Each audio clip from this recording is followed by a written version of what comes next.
নির্বাচনী প্রচারে রাজগঞ্জে রয়েছেন অভিষেক বন্দ্যোপাধ্যায়, সরাসরি সেখানে চলে যাব।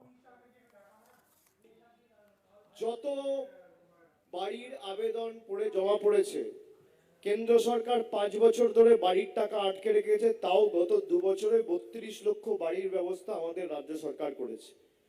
এখনো যারা বাড়ি পাননি, যারা বাড়ির জন্য ফর্ম জমা করেছেন বা আগামী দিন করবেন, সবার মাথার উপর পাকা ছাদের ব্যবস্থা মামাটি মানুষের সরকার করবে। বাড়ি সবাইকে দেবে, কেউ বাকি থাকবেন না পুরো বাংলায়।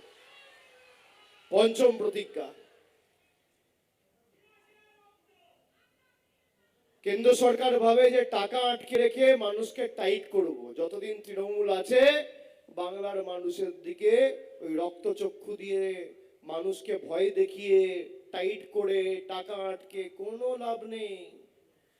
মানুষ অঙ্গীকারবদ্ধ, বিজেপিকে তুলে ছুঁড়ে ফেলতে হবে। এরা থাকলে আপনি আপনার অধিকার থেকে বঞ্চিত হবেন, আর তৃণমূল জিতলে আপনি আপনার অধিকার পাবেন, আপনার অধিকার সুরক্ষিত থাকবে। বিজেপি চায় আপনার চোখে জল নেমে আসুক, আর তৃণমূল চায় আপনার মুখে হাসি ফুটুক। পার্থক্য রয়েছে। আমরা কথা দিয়ে কথা রাখি। রাজগঞ্জ আজ থেকে 15 বছর আগে কি ছিল আর রাজগঞ্জ আজকে কি? কত পর্যটন নতুন প্রজেক্ট হয়েছে।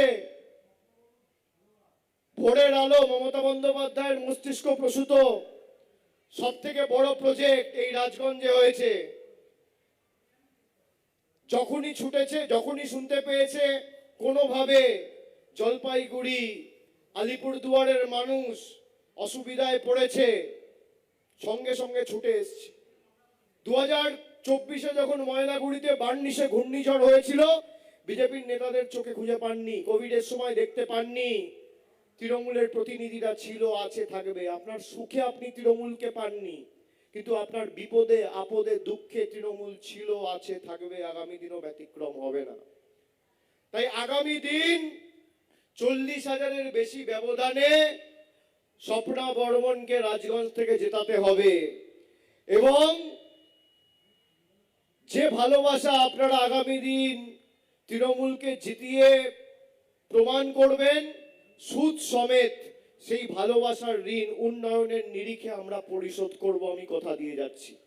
আমার, আপনার, সবার প্রার্থী, মামাটি মানুষের প্রার্থী, দেশের গর্ব, জলপাইগুড়ি জেলার গর্ব, রাজবংশী সমাজের গর্ব, মামাটি মানুষের প্রার্থী, আমাদের দেশের জন্য প্রতিনিধিত্ব করেছে, রাজ্যকে সম্মানিত করেছে, বিশ্ব দরবারে ভারতকে বিশ্ব বন্দিত করেছে।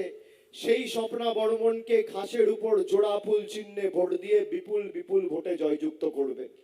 আমি এই আবেদন আপনাদের কাছে রাখছি। আগামী দিন আমি আবার আসব। 4 তারিখ ফল ঘোষণা হবে। আমি 21শে জুলাইয়ের আগে চেষ্টা করব আবার রাজগঞ্জে এসে আপনাদের সাথে মিলিত হওয়ার। এবং আগামী দিন যে প্রতিশ্রুতিগুলো দিয়ে গেলাম, স্বপ্না জেতার 1 মাসের মধ্যে কাজগুলো শুরু হবে, এবং 6 মাস থেকে 8 মাসের মধ্যে যাতে দুটো কাজই সম্পূর্ণ হয়, এক কোল্ড স্টোরেজ আর এক ফায়ার স্টেশন, আমরা কথা দিয়ে যাচ্ছি।